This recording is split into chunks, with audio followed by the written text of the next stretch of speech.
Buenas noches a todas y a todos los que nos acompañan hoy. Es una alegría estar en nuestra conferencia del mes, en esta ya nuestra cuarta temporada, por decirlo así, del ciclo Cómo hice mi investigación, que organiza el Instituto de Investigaciones Sociológicas de la Universidad Mayor de San Andrés. Hoy tenemos la enorme alegría de contar con la exposición de Carolina Peláez, pero antes de presentar la conferencia quiero cederle la palabra a Raúl España, el director del instituto, para que presente el evento. Estimado Raúl, tienes la palabra.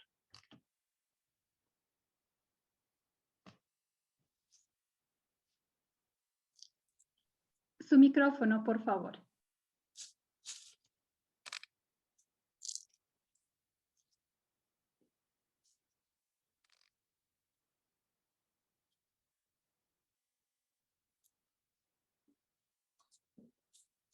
Perdón. Ya. Muchas gracias, Mario. Bueno, inicialmente quiero saludar a todos y todas quienes participan de este evento a través de la plataforma del Zoom y del Facebook. Me es muy grato darles la bienvenida y también quiero hacer llegar un saludo muy especial a Carolina Peláez, nuestra invitada de hoy. Un saludo también a Mario Murillo, docente investigador de la carrera de Sociología, coordinador de este proyecto, quien va a estar a cargo de la moderación, y también saludar al equipo del IDIS, a Nadia Gutiérrez, responsable de incidencia, encargada de la organización y la logística de este evento, a Carolina Ramírez y Tania Jiménez, quienes hacen posible la transmisión de esta conferencia.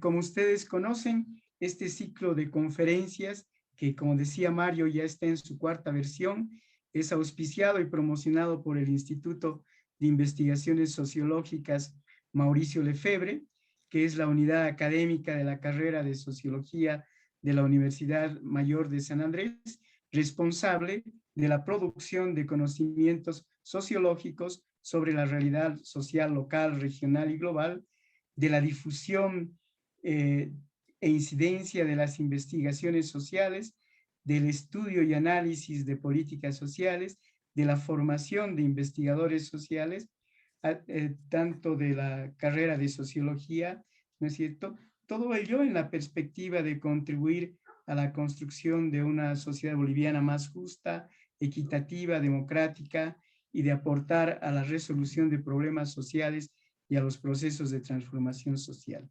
En función de este gran objetivo, el IDIS trabaja en tres dimensiones. En la dimensión de investigación, que es la central del trabajo del IDIS, la que articula a las otras dimensiones. En esta dimensión promovemos las investigaciones extracurriculares, que son investigaciones anuales concursables, las investigaciones curriculares, que corresponden al apoyo a las tesis que elaboran los estudiantes, y las investigaciones que realizan los docentes en el marco de las materias que dictan. Asimismo, promovemos la difusión de las investigaciones a través de nuestra revista Temas Sociales, que está indexada en la base Cielo, y también promovemos las publicaciones de las mejores investigaciones extracurriculares y las mejores tesis. En la dimensión de interacción social, que la abordamos desde una doble perspectiva, trabajamos por una parte produciendo conocimientos de manera dialógica con los actores sociales para contribuir a la mejora de sus condiciones de vida y también para retroalimentar nuestros propios conocimientos a partir del diálogo de saberes bajo una perspectiva amplia de democratización del conocimiento. Y por otro, realizamos este trabajo de interacción social como la actividad orientada a compartir nuestros conocimientos con la sociedad. En ese marco, el IDIS desarrolla una política de incidencia orientada a la transferencia de los conocimientos producidos por nuestras investigaciones, en la perspectiva de que los actores de la sociedad civil, el Estado, la cooperación internacional y la propia academia se apropien de estos conocimientos para desarrollar sus propias actividades de incidencia, ¿no? También transferimos nuestros conocimientos, los conocimientos de nuestras investigaciones en la perspectiva de generar insumos para el empoderamiento de los actores sociales subalternos, pero también para retroalimentar las políticas públicas y consolidar el posicionamiento del IDIS como actor protagónico, crítico y propositivo del debate sobre temas álgidos de la realidad nacional. En la dimensión formación, el IDIS despliega su trabajo en dos niveles: en el posgrado, que en la actual gestión está en una fase de rediseño, y en el pregrado, con el propósito de fortalecer la formación de jóvenes investigadores a través de la incorporación de estudiantes de los últimos años como auxiliares de investigación y de estudiantes de cursos inferiores en equipos de apoyo a la investigación, a las investigaciones que desarrolla el IDIS. También en este ámbito de la formación, en el pregrado, coordinamos el ciclo superior de la carrera de sociología, que es el ciclo donde los estudiantes formulan sus perfiles de tesis y elaboran los borradores de tesis. Y en este ámbito también de formación realizamos seminarios, conferencias, coloquios sobre temas relevantes de las ciencias sociales con el propósito de generar espacios de debate, reflexión, deliberación y participación como mecanismo de retroalimentación y actualización permanente de la formación de docentes y estudiantes.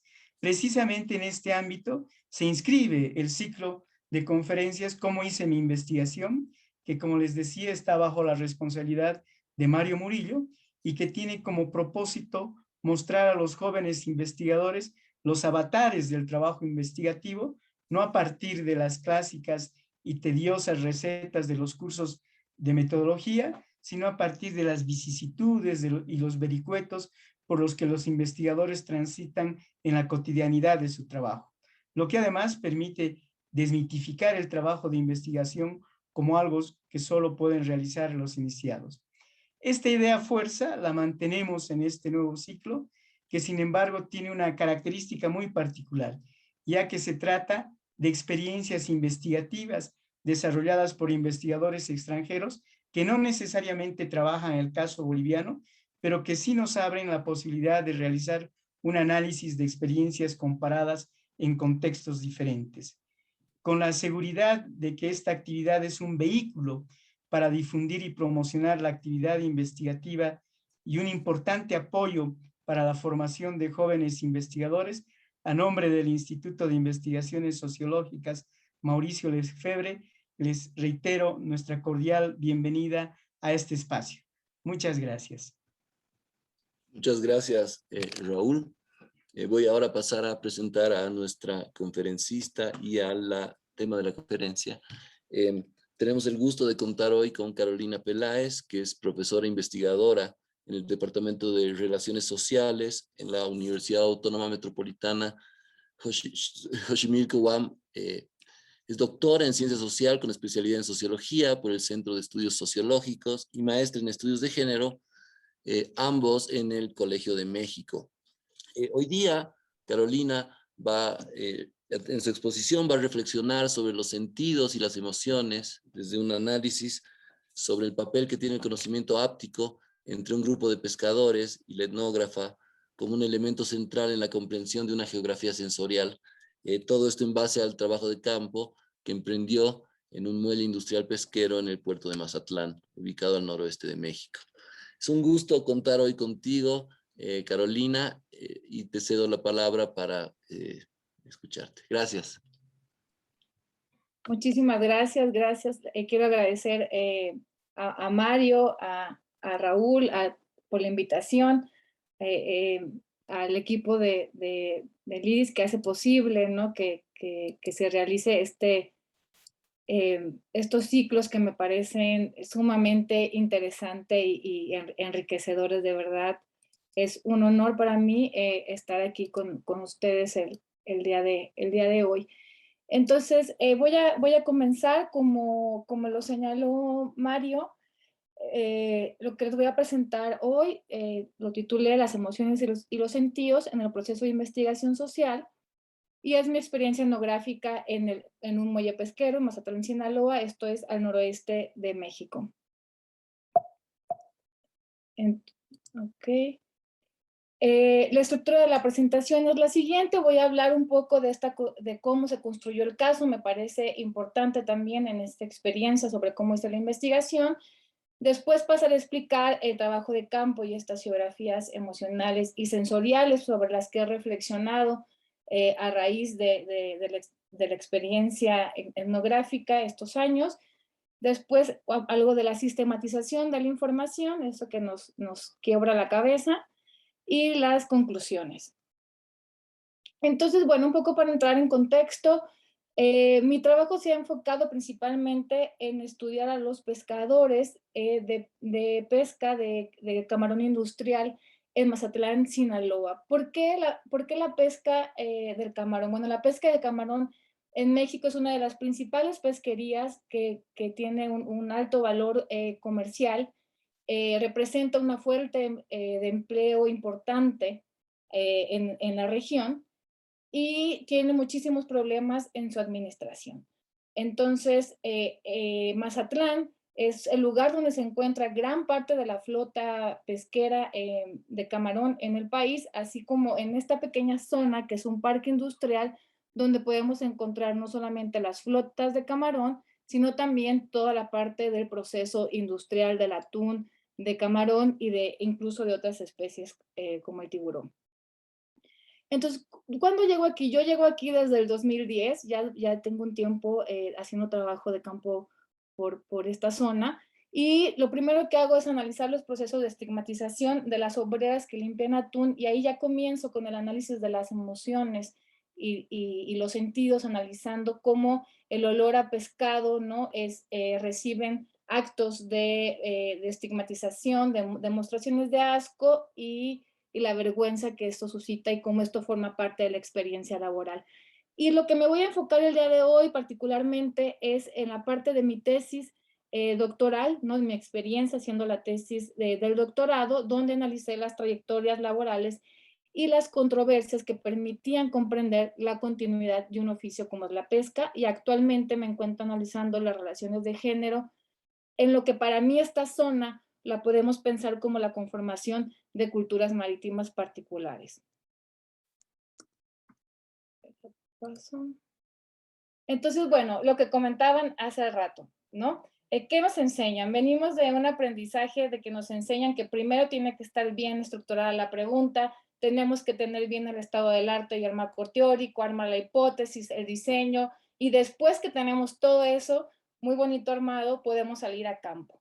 Y realmente mi experiencia la podíamos pensar un poco así, ¿no? Como una red de momentos, de situaciones, de decisiones que van y vienen, ¿no? Digamos que más que pensarlo como una serie de pasos, la invitación es a pensar el proceso de investigación social lejos de ser lineal, como un proceso continuo y discontinuo. Y es decir, si hemos aprendido que los procesos sociales no pueden analizarse de forma lineal, me parece que eso también lo tendríamos que estar pasando al análisis de la propia reflexión sobre los procesos de investigación social.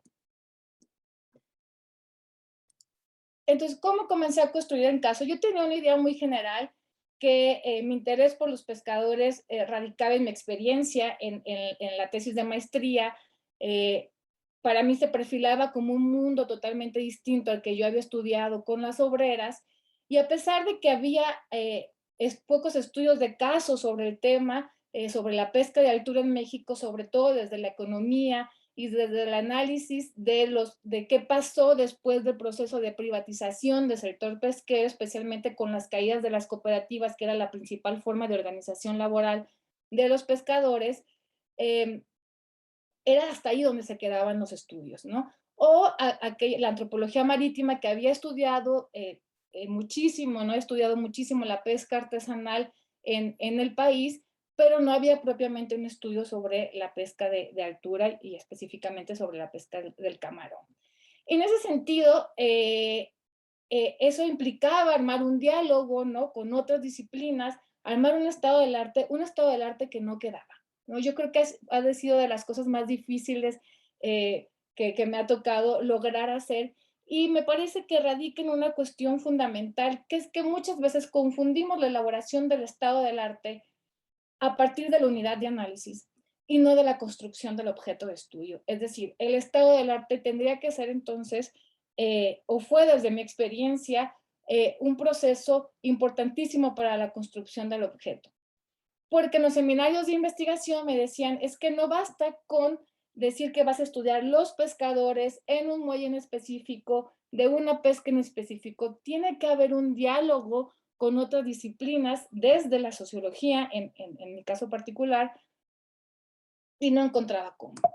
Y yo creo que en la investigación siempre hay clics, ¿no? Lo que yo denomino estos clics en el campo, en el proceso de elaboración.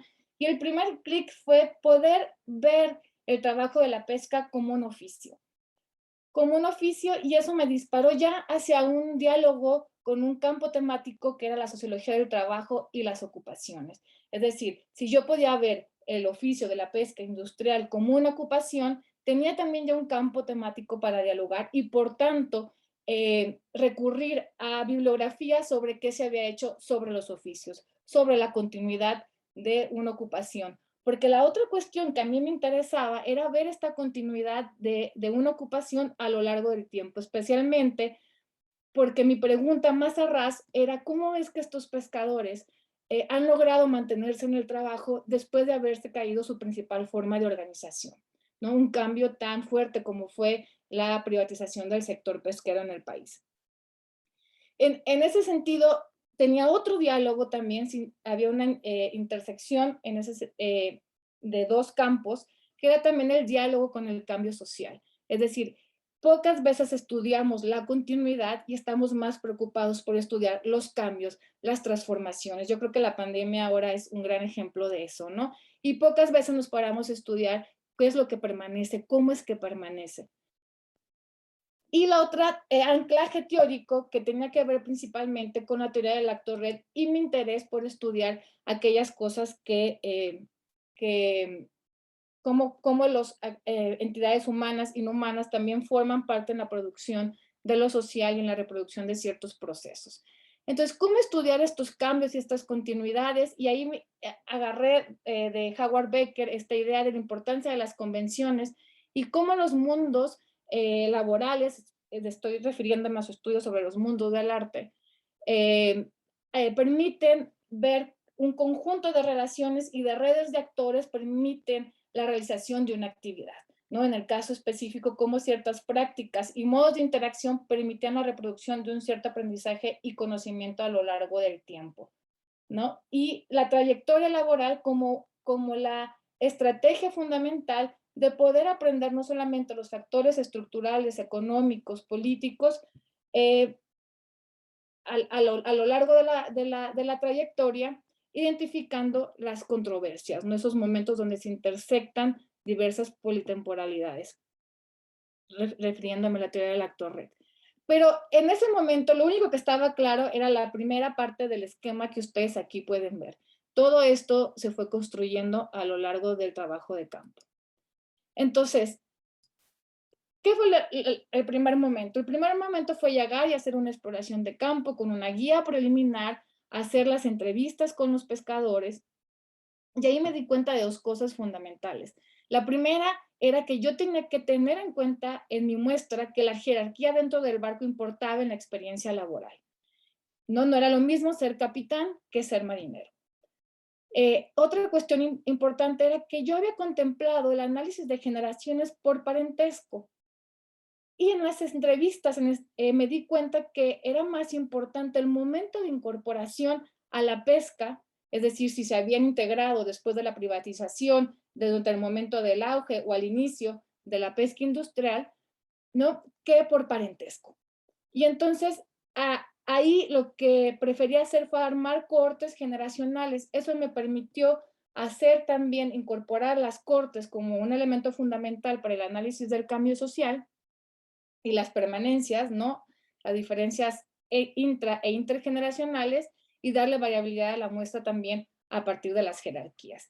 Y así también identificar el conjunto de dimensiones que iban a estar integradas, elementos o variables, como le quieran llamar, en la guía de entrevista.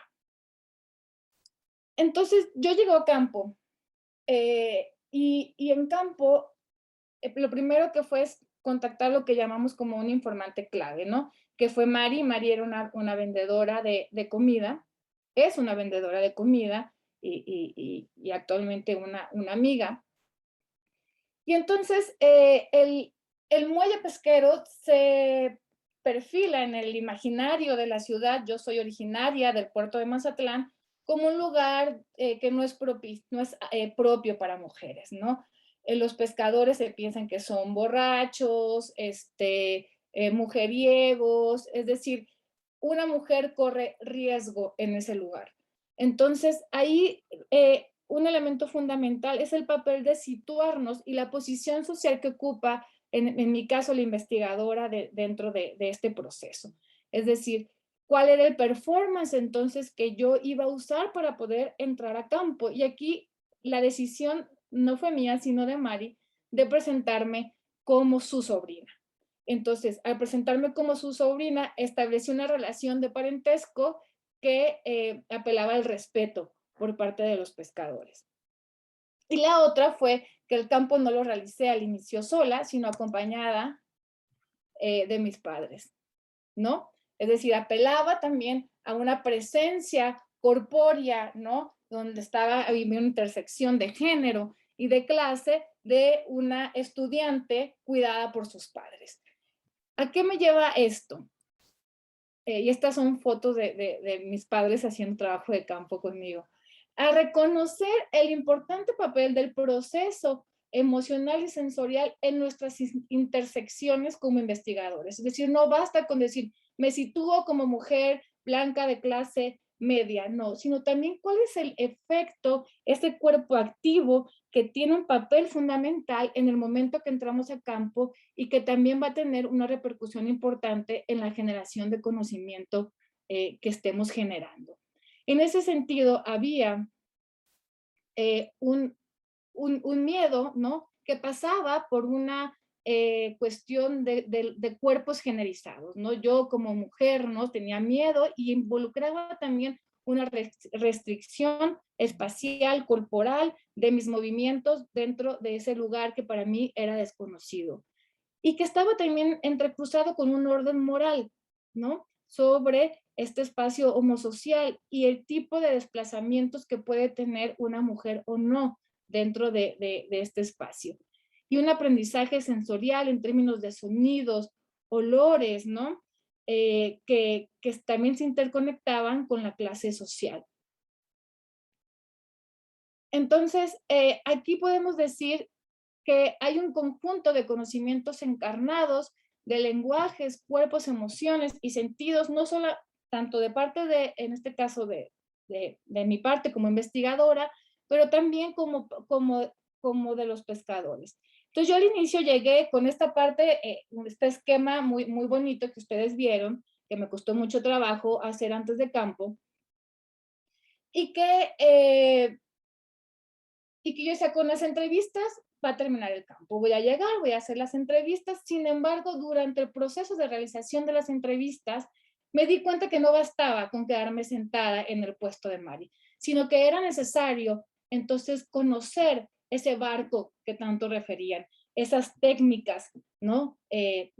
Pesqueras de las que hablaban, ese lenguaje que yo no entendía, ¿no? Tenía que darle materialidad, tenía que incorporar ese lenguaje también como un bagaje más a mis conocimientos también sensoriales, ¿no? Y entonces Mari me logró conectar con un capitán de barco que me daba tours, ¿no? Y me di cuenta que las entrevistas cambiaban cuando estaba yo dentro del barco a cuando estaba en el puesto de comida. Y había también un aprendizaje de parte de ellos, ¿no? Que me estaban dando sobre cómo moverme en el barco, cómo sentir, estaban los barcos parados, pero se siente el movimiento del barco, y darme una idea también de esos aprendizajes ápticos que ellos tenían que desplegar al momento de salir, ¿no? Y que los aprendían mucho desde muy pequeños. Y entonces ese conjunto de elementos activos, corpóreos, ¿no? Que me permitían pensar también cómo comprender el mundo social que estaba estudiando pasaba por este tipo de emociones. Poco a poco, entonces, el miedo se fue convirtiendo también en una relación de compartir, ¿no? De empatía, pero que principalmente dio un giro cuando comencé yo a fotografiar. ¿Por qué comencé a fotografiar? Porque percibía que no había, que con las narraciones de los pescadores no se podía únicamente aprender esos elementos importantes del aprendizaje y adquisición de conocimientos y el conjunto de temporalidades diversas que pasaba el muelle a lo largo del tiempo. Entonces recurrí a la fotografía, pero para mi sorpresa la fotografía logró establecer una relación con los pescadores, una relación emocional que yo no había previsto.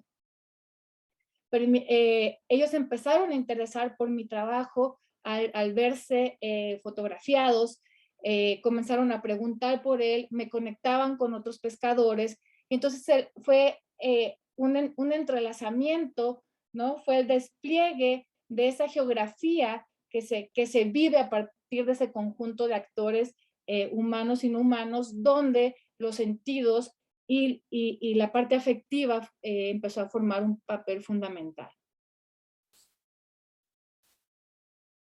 Y eso, bueno, ¿no? Está la parte de, bueno, está bien, ¿no? Las emociones están en el campo, ¿no? No es algo nuevo, los sentidos tampoco, ¿no? Aprendemos a escuchar, aprendemos a observar, hay una interconexión de conocimientos, pero ¿cómo se traduce eso realmente en la tesis?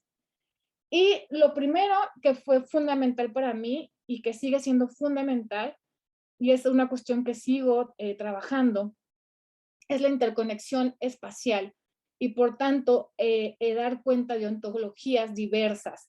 Lo que para los pescadores es vivir entre mar y tierra, donde el muelle es un punto de interconexión que permite también aprender esos dos mundos, ¿no? Esas dos experiencias que marcan la trayectoria laboral de los pescadores.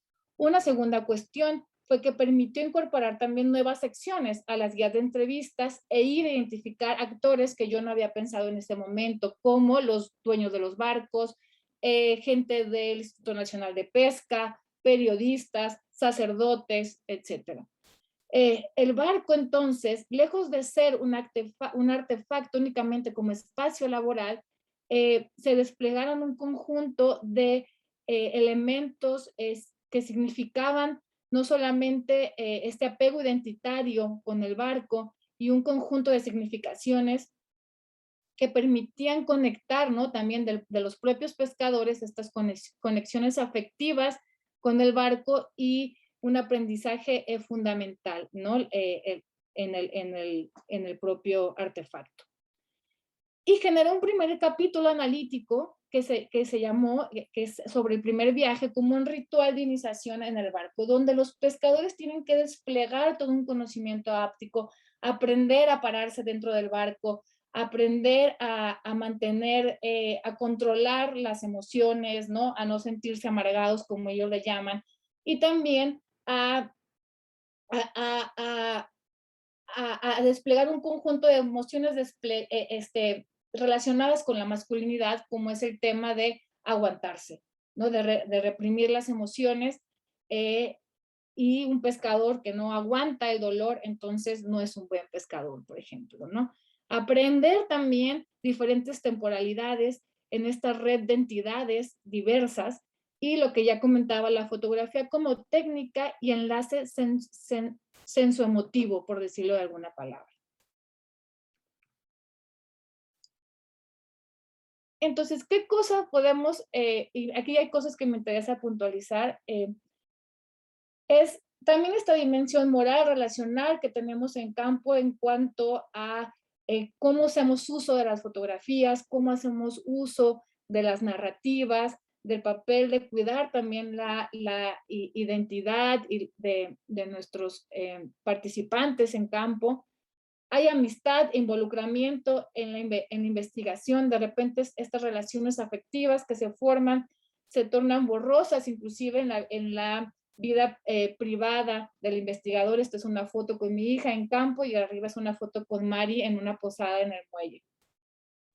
Las técnicas de análisis y los artefactos también tienen la capacidad entonces de transportar emociones, y esto nos recuerda también que las propias técnicas de investigación están ancladas a un audiocularcentrismo, por decirlo de alguna manera, ¿no? Hacemos grabaciones para escuchar, están muy radicados a lo visual. El reto sería entonces cómo pensar nuevas formas de acercamiento y de recabar información que tomen en cuenta los cuerpos, sus sentires y las emociones, ¿no? Y las emociones forman de diferente parte en el proceso de investigación, tanto como dato, tanto como la configuración del análisis, no solamente con el reconocer que el investigador está sintiendo, sino está sintiendo qué y de qué manera eso permite también generar conocimiento social.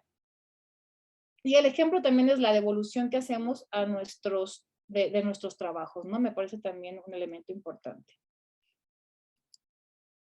Entonces, ¿qué podemos decir aquí? Que nuestros sentidos y emociones forman parte también de la interpretación y construcción de los mundos sociales que estudiamos, y es un desafío pasar de la pura descripción de estas emociones y sentidos al papel activo y analítico que forman dentro de la investigación. Las relaciones sociales que estudiamos son entonces también relaciones sensoemocionales que tienen un papel trascendental en el análisis social y por tanto en la generación del conocimiento, que eso me parece que es el gran reto. En mi experiencia, esta geografía sensible que se constituía por red de entidades hacen posible también la reproducción y organización de la vida social en el tiempo, y en ese sentido es reconocer que la investigadora pasó a formar parte de esa red que estudiaba. Y ahora bien, bueno, todo esto también cómo se sistematizó. Bueno, se recurrió a un software que es MaxQDA, ¿no? Se separaron las entrevistas en esta parte de arriba por generaciones. Estos códigos se organizaron también a partir de las dimensiones identificadas en las trayectorias que más bien eran trayectorias, que eran las trayectorias que yo había puesto que interconectaban con la vida laboral de los pescadores, y eso me permitió hacer cruces entre generaciones y jerarquías para ver también cambios intra e intergeneracionales.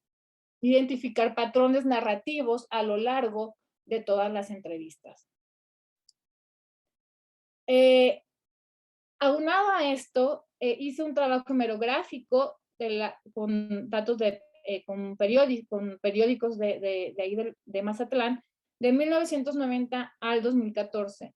¿Cuál fue la intención? Era interconectar las narrativas con otros discursos, que eran los discursos de periódicos, y era la búsqueda de entrelazar las controversias que eran enunciadas en las trayectorias, en las entrevistas de los pescadores, para poder entonces armar también ahí un análisis y una reconstrucción histórica que en los estudios, sobre todo históricos sobre la pesca del camarón, se quedaban hasta la privatización, hasta el inicio de la privatización. Este es un ejemplo, ¿no?, de cómo se hizo la base, ¿no?, el periódico, las entidades que participaban en la nota, las controversias, y aquí las fechas y estas notas, ¿no? Se hizo un diario de campo fotográfico, como ya lo vieron, en el muelle pesquero, pero también a través de Facebook y WhatsApp, que yo no había contemplado. Y este diario no estaba contemplado en la técnica de investigación. Se hizo también, algunos pescadores llevaban su propia cámara fotográfica al barco, y entonces me permitía también hacer un entrelazamiento entre estas experiencias que ellos estaban teniendo en el barco. Me las mandaban por el celular, o llegando del viaje me entregaban el material fotográfico. Esto es un poco de la vida en el muelle, algunas de las fotografías.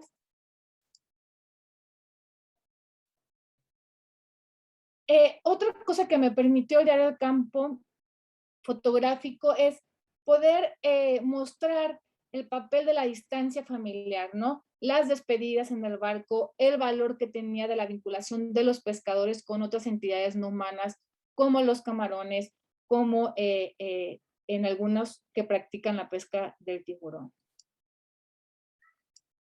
Para concluir, me quiero reflexionar en estos 4 puntos. El primero es que nosotros como investigadores contribuimos también a crear realidades sociales y en este sentido tendríamos que pensar qué tipo de realidades queremos crear, ¿no? En esta vinculación también con las personas que participan en nuestra investigación.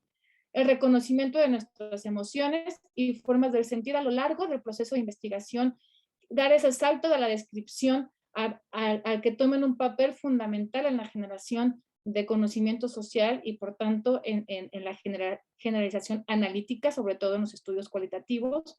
Como señala John Law, me parece que tal vez sea el momento de replantearnos cuestiones de rigor y claridad metodológica que se han convertido en sentido común, es decir, que no cuestionamos las formas de nuestras prácticas metodológicas. Una tercera cuestión es que también somos partícipes en la producción social de conocimiento desde nuestra corporalidad, cuya interconexión da lugar a la generación de saberes y comprensión del mundo social que estudiamos.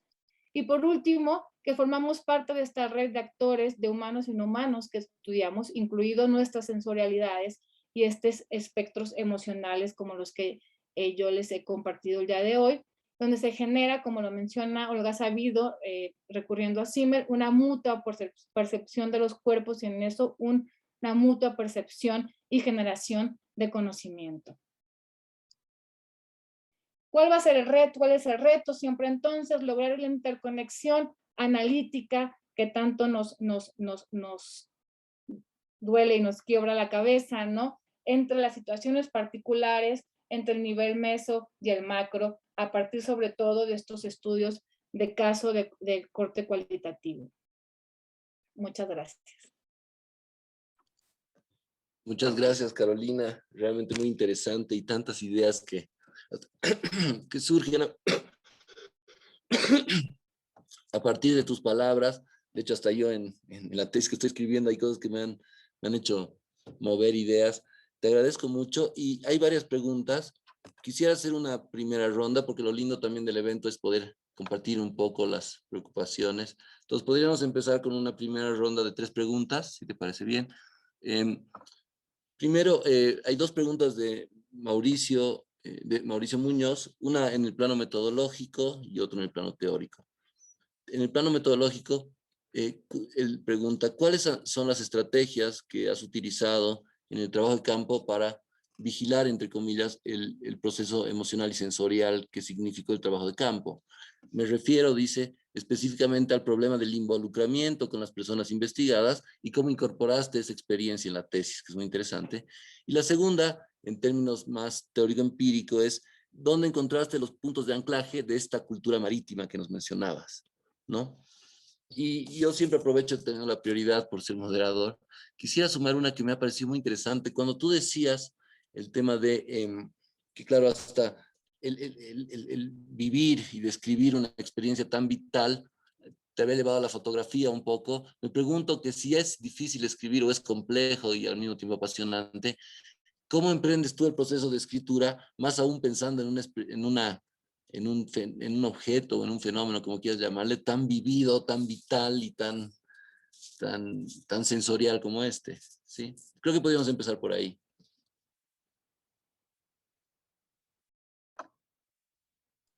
Gracias, preguntas muy interesantes.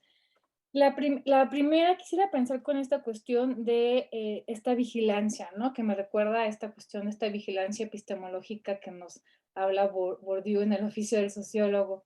Y es más bien, me parece que el reto, y tiene que ver también con una cuestión epistémica, que es cómo pensamos la generación de conocimiento social. Y tiene que ver en esta dupla, ¿no? Entre razón, emoción, que me parece que luego puede confundirse con un empirismo, ¿no? Que es que luego es lo que uno justo viene con esta vigilancia, ¿no? No caer en este empirismo.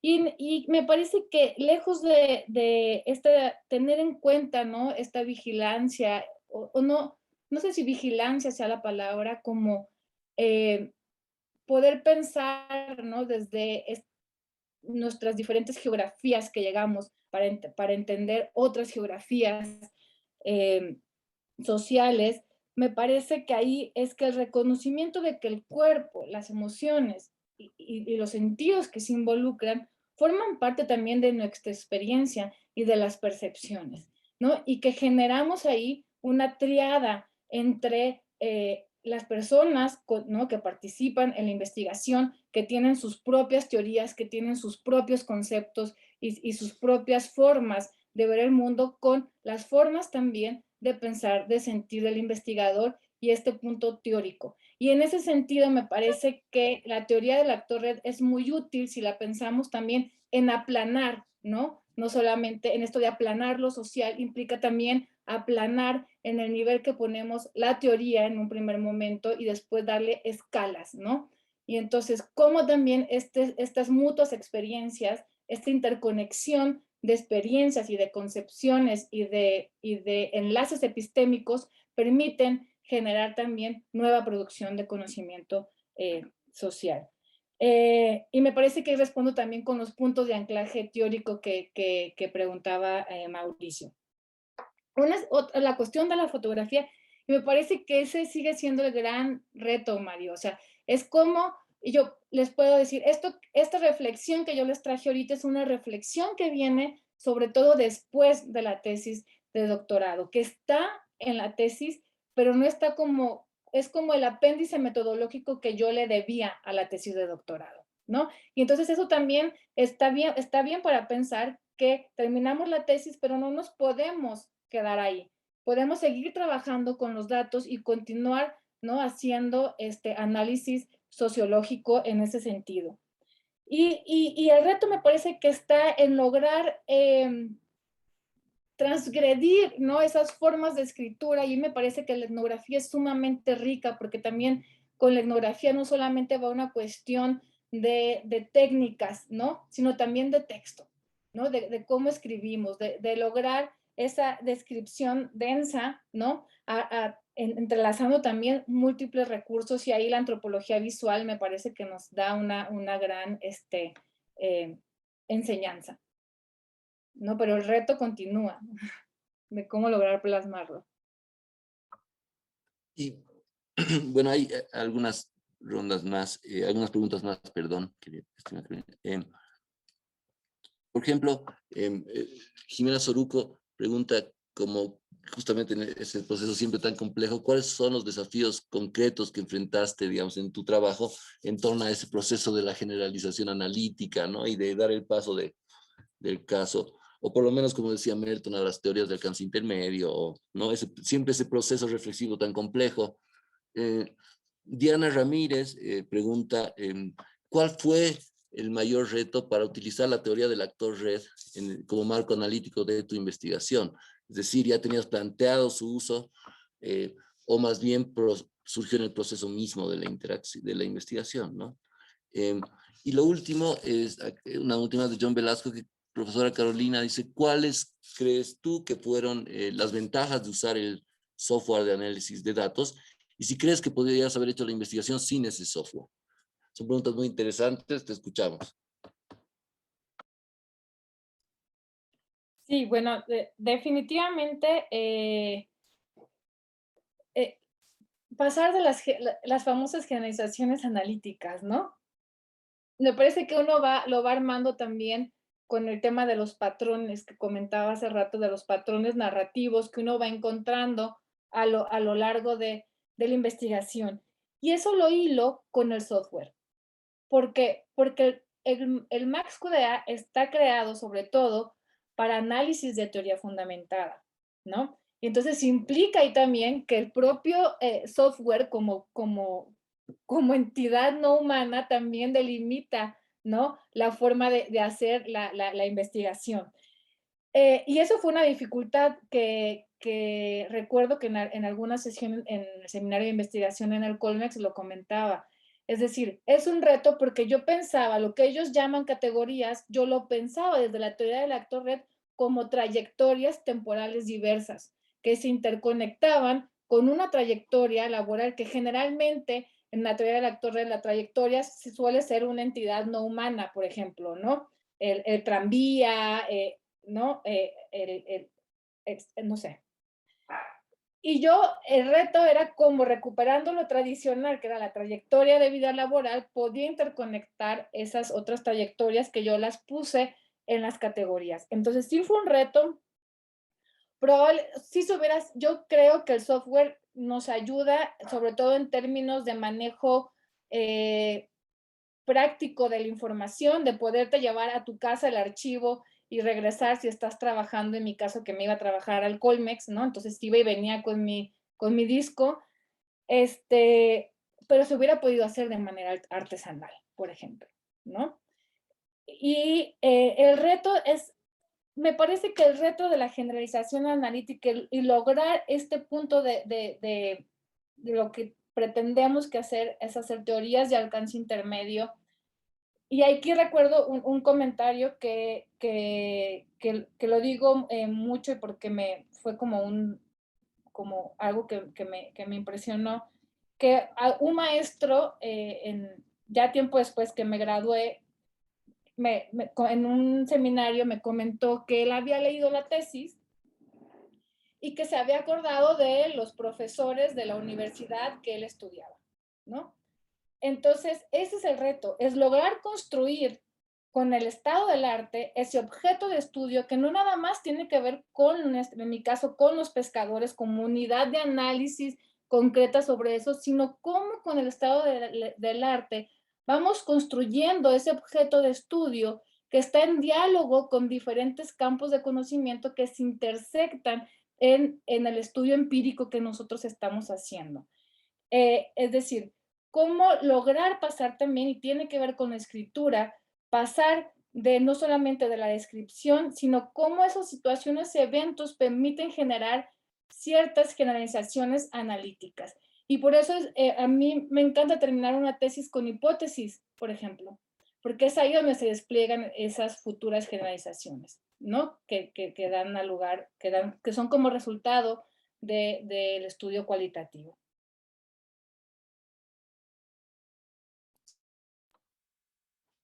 Bien,